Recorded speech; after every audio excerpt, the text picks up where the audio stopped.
Paulo Amarante, você me mandou umas imagens aqui. Você não está na Fiocruz, você está na Não, sua não casa. estou na Fiocruz, estou em casa. É uma grande Você me parte. mandou aqui, eu vou até colocar na tela. Incendiaram lá um Em caminhão? O que que foi? frente exatamente à minha sala da Fiocruz, incendiaram um ônibus. Está havendo uma operação, como sempre, policial contra o tráfico, essa coisa da guerra às drogas. Permanentemente, a Fiocruz tem que suspender o expediente, as pessoas têm que voltar para casa, não conseguem entrar no seu laboratório, nos seus escritórios, porque está tendo conflito entre traficantes, entre a polícia, entre polícia e milicianos. Regularmente acontece isso. Está vendo? Isso é da nossa sala, já tinha chegado algumas pessoas lá, Isso aqui deve eu, em ter sido geral. um ônibus incendiado? O ônibus, tem a outra cena do ônibus lá, não sei se você vai encontrar aí, depois eu posso mandar. Olha aí, ó, o ônibus, o caminhão com o ônibus parado lá em frente ao meu prédio. Exatamente. Aham. Então, isso é uma Quer dizer que se cena você que fosse hoje lá, você não ia conseguir passar. não consegui entrar. Nós temos alguns grupos aí de WhatsApp de autoinformação, de defesa, onde as pessoas. Eu tenho fotos terríveis, eu não quero mostrar lá o ônibus pegando fogo. Olha só, incendiado. Exatamente, na porta da Fiocruz. Isso aí, esse portão do lado esquerdo aí é o da Fiocruz.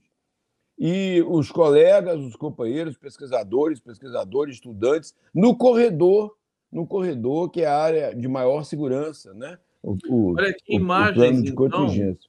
inéditas para vocês. Esse Exatamente. episódio lamentável aqui, em frente à Fiocruz, um ônibus incendiado e na esteira, Amarante, das operações da polícia contra o tráfico. Será que é isso? Contra a milícia, Isso. não, né? Mas miliciano queima ônibus. Hoje diz que é contra o tráfico. Cada dia é um confronto, né? Cada dia é um conflito. Hoje está dizendo que a polícia é contra o tráfico, que faz uma operação na frente da Fiocruz, como se primeiro esse estilo, essa solução da bala, da guerra ao tráfico, né? do tiroteio. Então, 4 pessoas baleadas, não se sabe exatamente quem são. É uma comunidade muito sofrida, a comunidade de Manguinhos, onde está a Fiocruz, por isso chama Castelo de Manguinhos, onde regularmente morrem pessoas, crianças, né, com regularidade pelas chamadas balas perdidas. Então, é uma atuação regular dessa forma de confronto, de enfrentamento que a polícia tem de combater o tráfico, de combater as drogas. Isso é visto como uma forma realmente de intimidação à Aliás, sociedade. Amarante, Rio de Janeiro está no momento crítico da sua história, porque estamos às vésperas das eleições, né?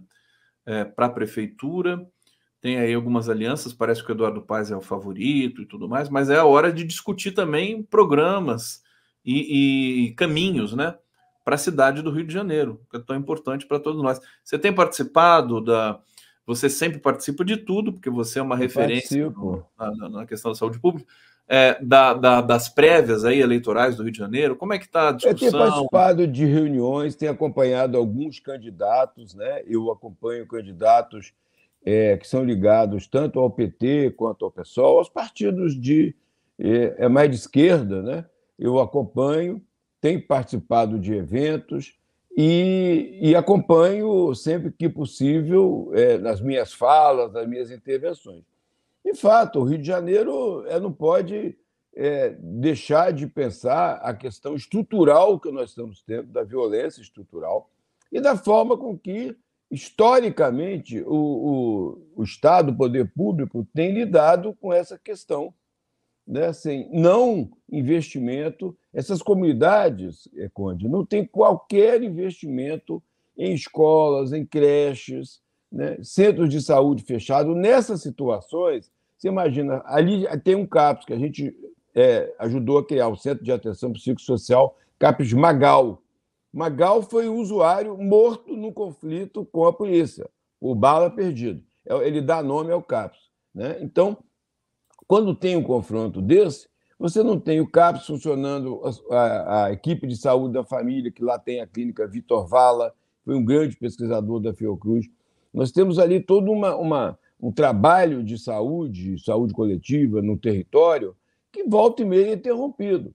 Então, não adianta o Rio quer pensar essas questões de um novo governo sem pensar nas políticas estruturais de educação, de base, de trabalho. Né? Eu acho assim, eu até fazendo uma relação com o que vocês conversavam com a Maíra, né? Eu li o artigo do Luiz Nassif sobre as eleições no México, fiquei muito bem emocionado, tocado, né? A importância da gente observar o que está acontecendo lá e de promover políticas públicas aqui de transformação de base nesse país. Senão não vão ficar enxugando gelo permanentemente. Amarante, você...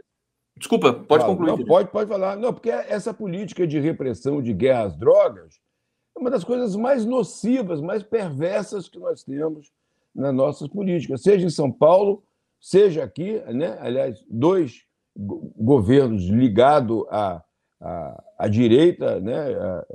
A direita ou extrema-direita, não sabe exatamente onde que está o foco central dessa política, mas em que a guerra às drogas é, na verdade, uma guerra contra a população pobre, preta, entendendo? Vulnerada, etc. E que não resolve.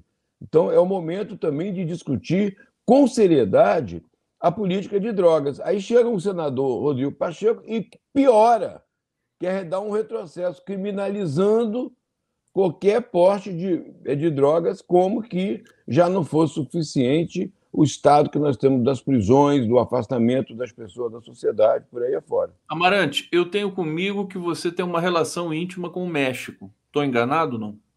Não, eu fiz uma parte do meu mestrado no México. Nós temos essa rede que eu faço parte, que é o MED in the World, né, que é esse grupo que estuda a questão da medicalização no mundo, né, que é a prescrição de medicamentos, o uso inapropriado, indevido de medicamentos. Nós temos um dos centros importantes, é o MED em México, né? Também tem um movimento lá de sobreviventes da psiquiatria, que é muito importante, é um movimento, eles não se chamam de usuários, nem usuários, eles são sobreviventes da psiquiatria. Foram pessoas tiveram internado em instituições psiquiátricas, que sofreram muito em instituições psiquiátricas, que tomaram medicamentos ou que tomam ainda, porque, como eu já te falei, a dificuldade de suspender o uso dos medicamentos psiquiátricos é muito grave. Estamos vendo agora, desculpa, eu emendei um assunto no outro, mas a questão da epidemia de Zolpidem, né? Está chegando a um ponto alarmante. O Zolpidem é aquele para emagrecer, né? É um hipnótico. É um hipnótico que é ouro dispersível. Ele dissolve na boca, se toma. Ele é tão forte que é aconselhado que a pessoa já tome na cama. Entendeu? Mas ela já deita o Zolpidem é para quê? É um hipnótico. Ele induz, para você produz dormir. o sono. Perfeito, O sono. E ele tem sido usado de uma maneira muito indiscriminada, entendendo? Tanto de automedicação, as pessoas, apesar de que a Anvisa agora determinou que tenha que ter a tarja azul, né, que é a tarja segunda de maior controle, não resolve muito. Porque se você não tiver um trabalho de conscientização e até mesmo, Conde, de responsabilização dos prescritores, né, porque o prescritor ele tem que ter noção da seriedade do que ele está prescrevendo. Era o caso de Ritalina com crianças, né? Me lembro na época do governo de São Paulo, do município, que se começou a criar um critério, um protocolo, que o médico não pode pegar e receitar um medicamento que é psicoativo, atua no sistema nervoso central, para uma criança de 2 anos, off-label, sem indicação, inclusive na própria bula, diz que não se deve usar em criança, o cara receita. Então, o profissional que receita, ele tem que ser, primeiro, responsabilizado e orientado ao que ele está fazendo. Então, o Zolpidem é um medicamento que deveria usar por 3 ou 4 dias, no máximo, uma pessoa que está com algum distúrbio do sono, não consegue dormir, porque ele leva ao sono, assim, tipo porrada. Ele é o tipo boa noite, Cinderela. Se você, se você não tomar na cama, você pode cair no chão. A orientação que você já deite, coloque ele, como ele não Depois precisa que de dorme. líquido, de nada, ele dissolve na saliva, ele dissolve na boca, a pessoa já dorme.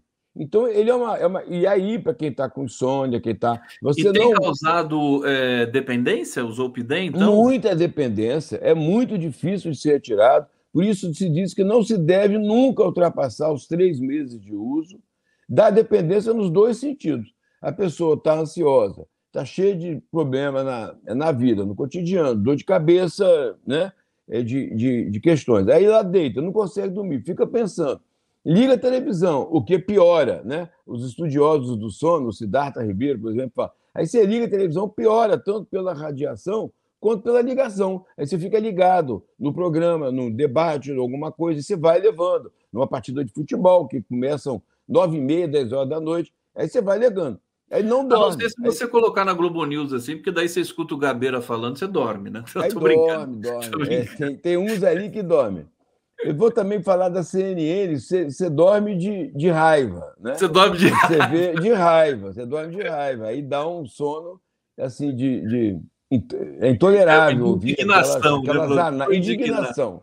Indignação. Cada análise, eu vi cada coisa agora aí de elogios ao Milei sobre essa questão dos fugitivos, né? Eu vi cada coisa assim, você não acredita que uma pessoa dessa chega a De ter um arrepiar. programa de televisão para falar aquilo que ela fala, que é todo o direito de uma pessoa pedir asilo político, quebrar a tornozeleira. Aí eu falei, não, Quebrar a tornozeleira é um direito, né? Que a gente tem, né? é, Pode quebrar. Imagina se a moda pega, né? Bom, daqui a pouco tá todo exato. mundo quebrando a tornozeleira. É. Por aí. Mas, então, aí o Zolpidem tem esse problema agora. Então, a Anvisa criou essa norma recentemente, né, de adoção do formulário azul, mas mesmo assim é um problema. Você tem que ter um trabalho organizado, acho que coletivo, com as entidades médicas, com as faculdades, com as associações, com o conselho. Você não pode só deixar na mão do profissional que, às vezes, não tem informação. A gente sabe disso, tem várias pesquisas demonstrando que a grande informação que chega até o médico é dos laboratórios. Eles não leem com assiduidade revistas, livros, etc. Leem muito mais propaganda médica, que é produzida enviesadamente pelos interesses de mercado.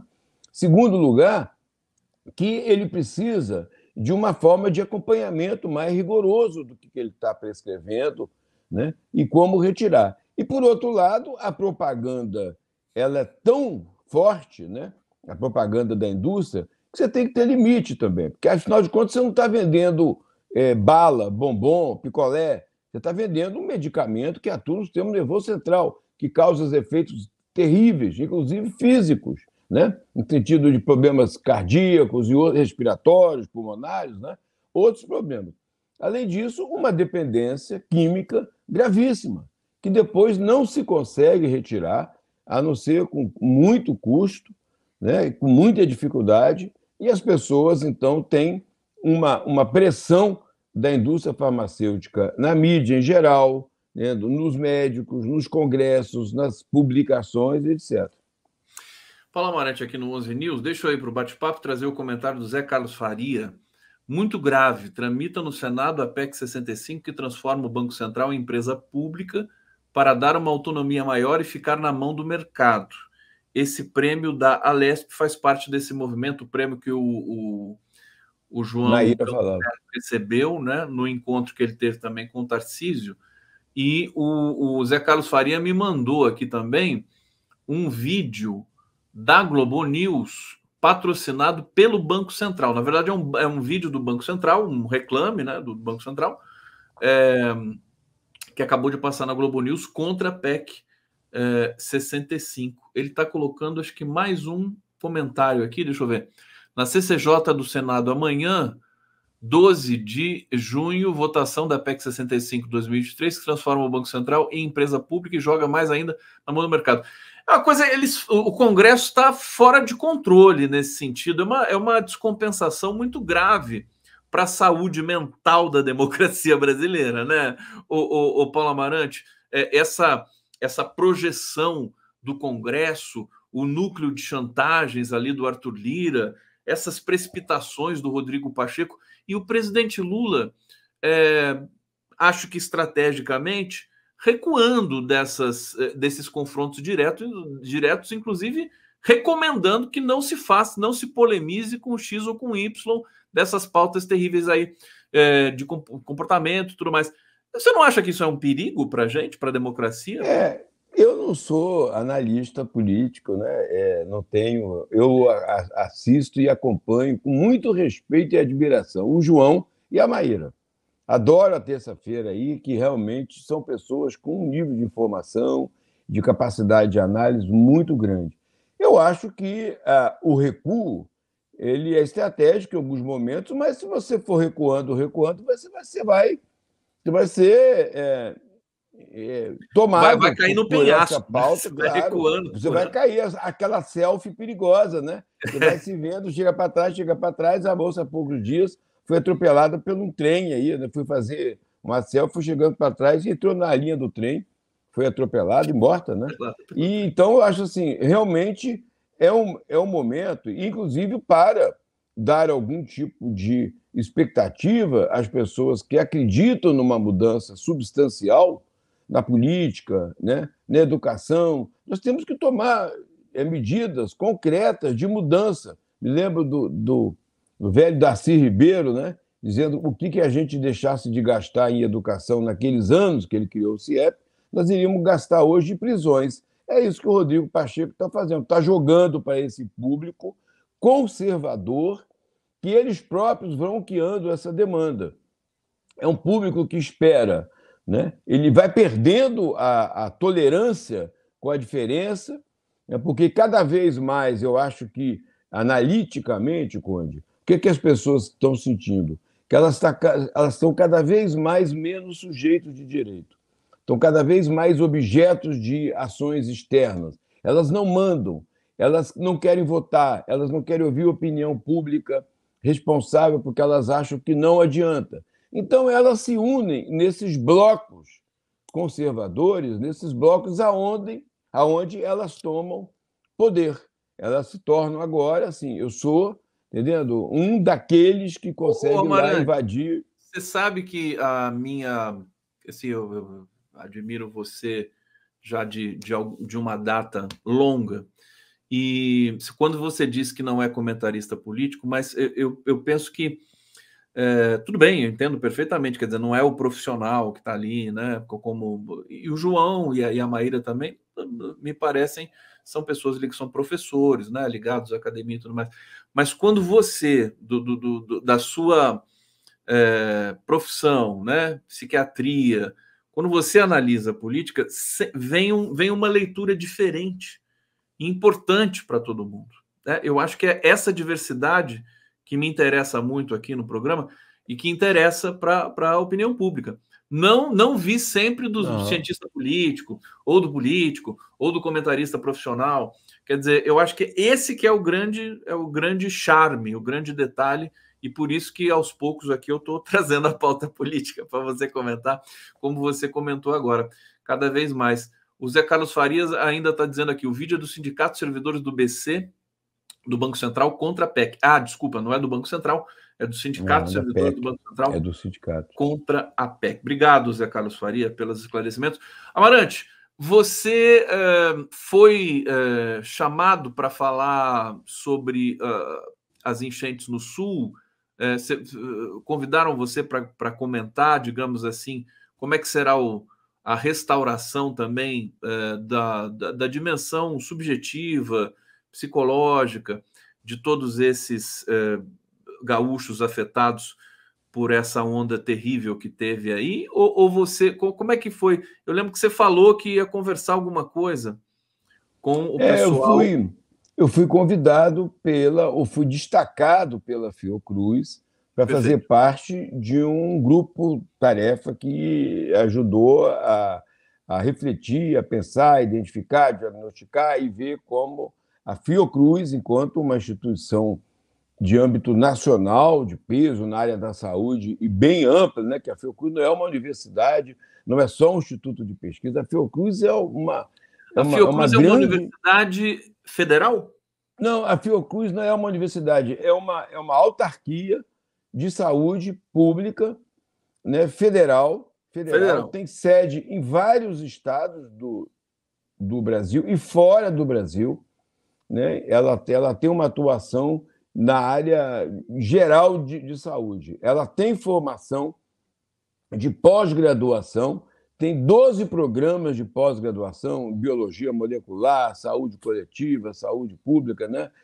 Formação, educação, informação em saúde, tem várias, parasitologia, tem vários programas de pós-graduação, tem um canal de televisão, um canal saúde, tem uma editora, tem uma série de. E tem fábricas de vacinas, né? A Farmanguinhos e Biomanguinhos. Biomanguinhos produz vacina e Farmanguinhos medicamentos públicos.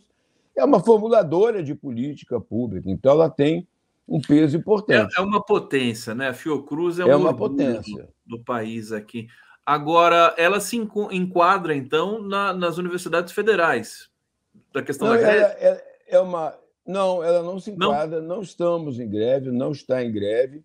Ela tem um sindicato próprio, que é a ASFOC, Associação, o sindicato, Associação dos Funcionários da Fundação Oswaldo Cruz, ASFOC, que é uma espécie de sindicato muito forte, muito atuante, muito consciente. Eu acho que tem uma liderança, um reconhecimento na fundação, muita participação, todas as eleições, as pessoas aparecem, participam massivamente das FOC, tem uma associação de defesa da saúde pública. Isso é muito interessante, porque muitos sindicatos ou muitas associações corporativas, conselhos profissionais, como eu falei, de medicina, etc., eles pensam muito na categoria.